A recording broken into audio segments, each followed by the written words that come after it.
नमस्ते दोस्तों, welcome back. आज बहुत समय बाद हम महाराष्ट्र में वापस आ रहे हैं, पर इस बार हम जाएंगे पुणे में।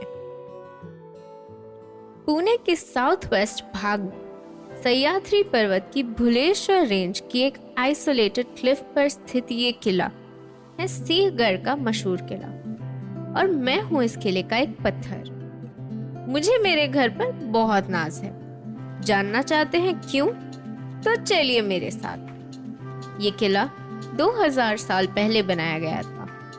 कौदनीश्वर मंदिर, गुफाओं और नक्काशी से ये प्रूफ मिलता है कि ये किला असल में 2000 साल पुराना है। सिंहगढ़ किले को शुरू में ऋषि कौंडिन्य के नाम पर कोंढाणा के नाम से जाना जाता था। सिंहगढ़ का मतलब शेर का किला है। सिंहगढ़ किला ये युद्धों का स्थान रहा है। मराठाओं ने इस किले पर कब्जा करने के लिए 1640 से लेकर 1700s की शुरुआत तक कई लड़ाइयां लड़ी। 1670 में छत्रपति शिवाजी महाराज ने सिंहगढ़ की लड़ाई में अपने कोली सूबेदार तानाजी मालुसरे के बलिदान से किले को तीसरी बार जीत लिया। किले की ओर जाने वाली एक खाड़ी चट्टान को रात के अंधेरे में रस्सी की सीढ़ी के इस्तेमाल से दीवार को फांदा, जिसे आम बोलचाल की भाषा में घोरपड़ के नाम से जाना जाता है। इसके बाद किले पर नियंत्रण रखने वाले राजपूत सरदार उदयभान सिंह राठौड़ के नेतृत्व वाली मुगल सेना और तान्हाजी और उनकी सेना के बीच एक भयंकर युद्ध हुआ। तानाजी मालुसरे की जान चली गई, लेकिन उनके भाई सूरज ने कोंढाणा किले पर कब्जा कर लिया, जिसे अब सिंहगढ़ के नाम से जाना जाता है। इस नाम का भी एक किस्सा है। तानाजी की मृत्यु के बारे में सुनकर शिवाजी ने इन शब्दों के साथ अपना रिग्रेट व्यक्त किया, गढ़ आलो पर सिंह गेलो, मतलब किला जीत लिया लेकिन शेर खो दिया। युद्ध में उनके योगदान की याद में किले पर तानाजी मालुसरे की एक प्रतिमा स्थापित की गई थी और किला 1689 तक मराठा शासन के अधीन रहा। संभाजी की मृत्यु के बाद मुगलों ने किले पर फिर से अधिकार कर लिया। सरदार बालकवड़े के नेतृत्व में मराठाओं ने 1693 में इस पर पुनः कब्जा कर लिया। राजा राम प्रथम ने सातारा पर मुगल हमले के दौरान इस किले में शरण भी ली थी और 3 मार्च 1700 को किले में ही उनकी मौत हो गई। 1703 में औरंगजेब ने किले पर जीत हासिल कर ली और फिर 1706 में ये एक बार फिर मराठाओं के हाथ में चला गया। फिर ये किला 1817 तक मराठाओं के शासन के अधीन ही रहा।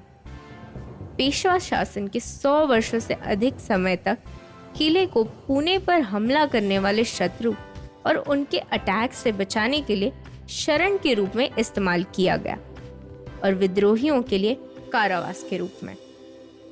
1817 में ईस्ट इंडिया कंपनी के जनरल फ्रिट्जलर ने 3rd एंग्लो मराठा वॉर के अंत में पुणे में कंपनी के निवासी माउंट स्टुअर्ट एल्फिंस्टन के आदेश पर किले की घेराबंदी की और ये ब्रिटिश के हाथों में चला गया।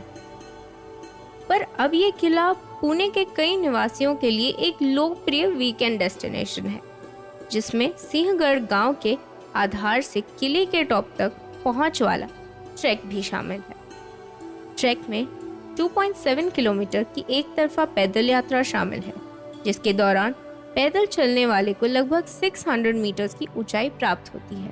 अफसोस है कि एक समय था ये भव्य किला और आज इसके कुछ हिस्से कंदहार हो गए हैं। किले में तानाजी के स्मारक के साथ साथ राजा राम प्रथम की कब्र भी है, क्योंकि सिंहगढ़ किला सह्याद्री पर्वत की चोटी पर बना है और इसे पहाड़ की ढालें बहुत स्टीप है, जिस वजह से ये घुसपैठियों के खिलाफ बेहतर सुरक्षा प्रदान करती है। ये ऐतिहासिक संरचना समुद्र तल से 1300 मीटर ऊपर और पहाड़ के आधार से लगभग 750 मीटर्स ऊपर स्थित है। आज केवल किले के एक एंट्रेंस तक जाने वाली प्राचीन पत्थर की सीढ़ियां, जो 2 प्रवेश द्वारों में से एक तक जाती है, कुछ रणनीतिक रूप से रखे गए बुर्ज और इस विशाल संरचना को घेरने वाली दीवारों की बाकी रह गई है। किले को 2 प्रवेश द्वार है, पुणे और कल्याण दरवाजा। पुणे दरवाजा सिंहगढ़ किले के नॉर्थ ईस्ट और कल्याण दरवाजा साउथ ईस्ट की ओर स्थित है। अगर आप मेरे घर में एक टूरिस्ट बन के आए हैं तो एक सैन्य अस्तबल, एक ब्रूअरी और देवी काली, जो पार्वती का रूप मानी जाती है, उनका एक मंदिर देख सकते हैं। मंदिर में एक हनुमान प्रतिमा भी है। ये प्रतिमा मंदिर की दाहिनी ओर है। तानाजी मालुसरे के ओरिजिनल कमेमोरेटिव मेमोरियल को फरवरी 2019 में सिंहगढ़ किले में रेस्टोरेशन वर्कर्स द्वारा खोजा गया था। पत्थर की ये संरचना सीमेंट, कंक्रीट और तेल के पेंट की लेयर्स के नीचे दबी हुई थी और माना जाता है कि ये लगभग 350 साल पुरानी है। सिंहगढ़ किले ने भारत के फ्रीडम स्ट्रगल में महत्वपूर्ण भूमिका निभाई है। बाल गंगाधर तिलक, जिन्हें the father of Indian unrest के रूप में भी जाना जाता है, उन्होंने किले का उपयोग समर रिट्रीट स्थल के रूप में किया था।